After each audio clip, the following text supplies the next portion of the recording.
Hola, buenos días. En nuestra segunda clase revisamos qué es el Plan Auge y cómo se relaciona con la acreditación de prestadores en salud. En este video quiero explicarles cuáles son los componentes de la pauta de cotejo y algunas de las cosas que deben hacer para dar cumplimiento con ella. Para ello paso a compartir una presentación.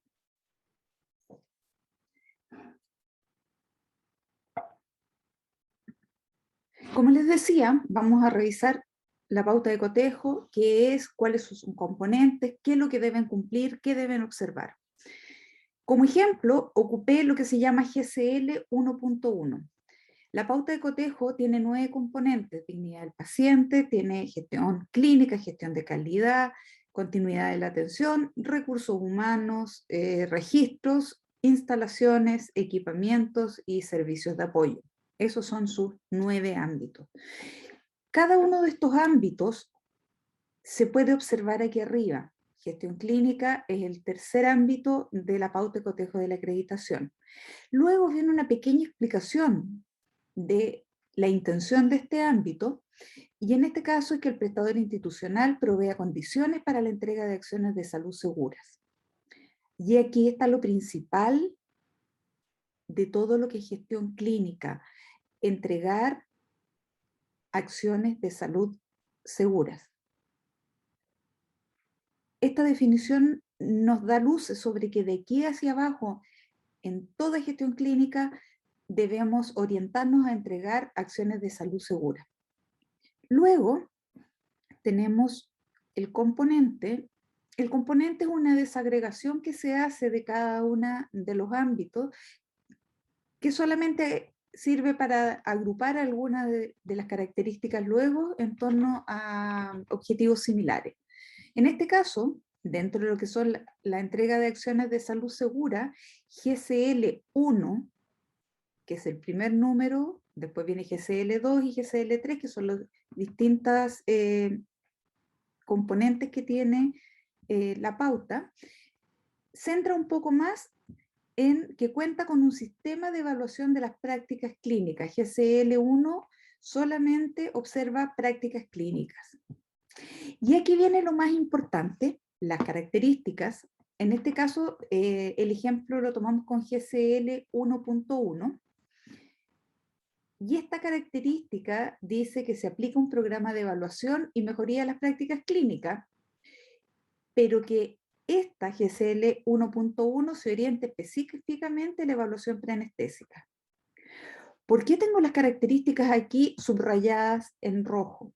Porque resulta que las características son lo que se debe cumplir. Cuando uno habla de cumplir o no cumplir en la acreditación, lo que debe cumplir son características.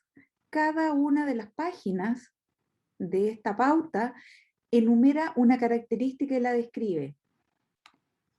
Eso es lo que debemos cumplir. Y para dar cumplimiento a la característica, que en este caso es GCL 1.1, abajo viene una tabla que tiene una serie de elementos que paso a explicar. Bueno, primero tiene el código de la característica repetido, GCL 1.1.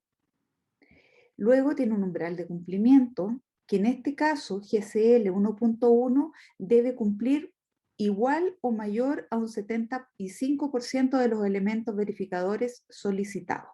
Ya vamos a ver qué son. Elementos medibles o verificadores. Aquí estas dos palabras, cuando hablamos de acreditación, se ocupan como sinónimo. Y luego vienen los puntos de verificación, que en este caso específico es pabellón quirúrgico general, pabellón quirúrgico de obstetricia y ginecología y pabellón de cirugía mayor ambulatoria. En algunas características hay observaciones que son puntos que uno debe considerar al momento de prepararse para la acreditación, y los evaluadores al momento de evaluar si se cumple o no se cumple la característica. Paso a ver cuáles son los elementos medibles o verificadores. La mayoría de las características se estructuran de esta forma, solicitando un documento, un indicador y un umbral, constancia que se ha realizado la evaluación periódica y además pide que el evaluador constate algo en terreno. Específicamente lo vamos a ver más adelante. Lo importante es que aquí tenemos 4 verificadores. Uno, el documento. 2, el indicador y el umbral. 3, la constancia que se ha realizado la evaluación periódica. Y 4, que se constate la presencia de evaluación preanestésica en los pacientes intervenidos. En este minuto, en el momento de la evaluación, el evaluador les va a ir a pedir que en pabellón quirúrgico general, el evaluador se va a dirigir a ese punto de verificación y va a empezar a pedir cosas. ¿Qué va a pedir? Cada uno de estos 4 elementos medibles tienen que tener evidencia de que se ha dado cumplimiento con ellos. El evaluador pide evidencias, cosas físicas que ustedes puedan mostrar de que esto se hizo. Hay otro evaluador que va a ir a pabellón de ginecobstetricia y hay otro que va a ir al de cirugía mayor ambulatoria. Entonces, en cada punto se pedirán estas 4 cosas y en total GCL 1.1 tiene 3 por 4, 12 elementos medibles o verificadores por cumplir. Una vez que el evaluador ya fue al punto de verificación y vio si existían o no existían todas estas evidencias que está pidiendo, pasamos a ponerle puntaje. Para la acreditación, cada vez que el evaluador encuentra lo que tiene que encontrar, hay evidencia de un verificador, debe poner un 1 en la tabla. Si no encuentra la evidencia, hay algo que, como comúnmente se dice, no cumple, tiene que poner un 0. Y luego hay puntos de verificación que no existen. Hay prestadores, por ejemplo, que en este caso no tienen un pabellón de cirugía mayor ambulatoria. Hay algunos CEFAM que no tienen urgencia.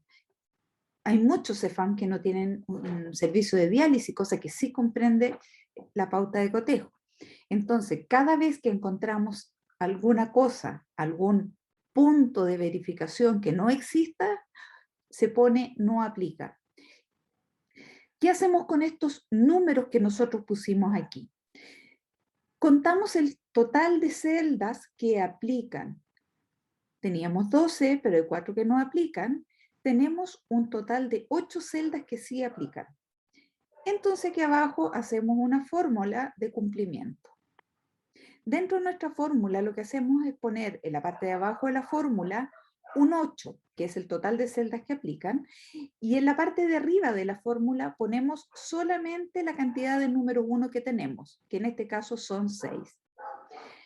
Hacemos la división y nos da un 75%.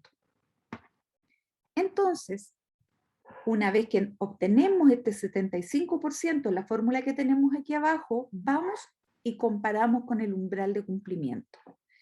En este caso, el umbral de cumplimiento dice igual o mayor a 75%. Da la opción de igual, tenemos 75%. En este caso, en esta evaluación, decimos que GCL 1.1 cumple. Aquí un avance de lo que van a ser las próximas clases. Cuando el evaluador les vaya a pedir algo, hay cosas que deben ser literal de acuerdo a lo que pide el elemento medible. Por ejemplo, aquí dice, primer elemento medible, se describe en un documento de carácter institucional. Lo primero que les van a pedir es el documento de carácter institucional. Y luego les van a decir, en ese documento tienen que haber procedimientos descritos. ¿Qué procedimiento? El procedimiento de evaluación preanestésica, 1. Pero ese procedimiento de evaluación preanestésica tiene que considerar 2 cosas, la anestesia general y la anestesia regional. Y además pide que se haya definido los responsables de su aplicación. O sea, pedimos documento, 1, que describa la evaluación preanestésica, 2, Pero esa evaluación preanestésica tiene que estar en anestesia general y regional, 3 y 4, y la definición de responsables, 5. Cuando un evaluador vaya al punto de verificación, pabellón general, va a pedir que esté este documento y va a ver que estén los 4 contenidos que pedimos afuera, los 4 contenidos que pide aquí el verificador. Si falta uno de ellos, por ejemplo, el evaluador ve que en este establecimiento se da anestesia general y se da anestesia regional, pero que la evaluación preanestésica para anestesia regional no está descrita, les va a poner un 0, porque para ganar ese 1 hay que cumplir con todo lo que pide cada elemento medible.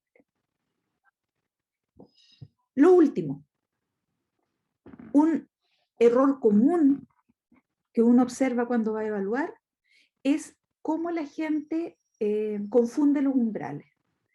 Porque ustedes, si se fijan, aquí pedimos un umbral de cumplimiento de la característica, 75%.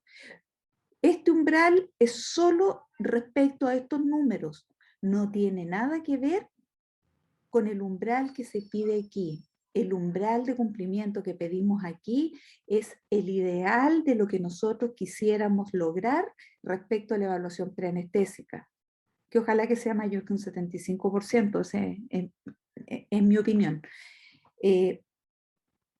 Entonces, ese se llama umbral de la característica, 75%, que no es lo mismo que el umbral del indicador, que ese se exigen ustedes de acuerdo a lo que les gustaría llegar, al ideal, a lo que en la clase pasada decíamos, al futuro. Y después viene el umbral de la muestra, que es aquel que nosotros utilizábamos como P esperado, que se suele utilizar el umbral del 75% o el umbral del indicador como umbral de la muestra. La verdad es que el umbral de la muestra no existe como umbral, sino que existe como P esperado, que era ese valor que nosotros esperábamos en la realidad conseguir por la historia que hemos tenido. No confundir uno con otro porque es común encontrar que en todo se ocupa el mismo número.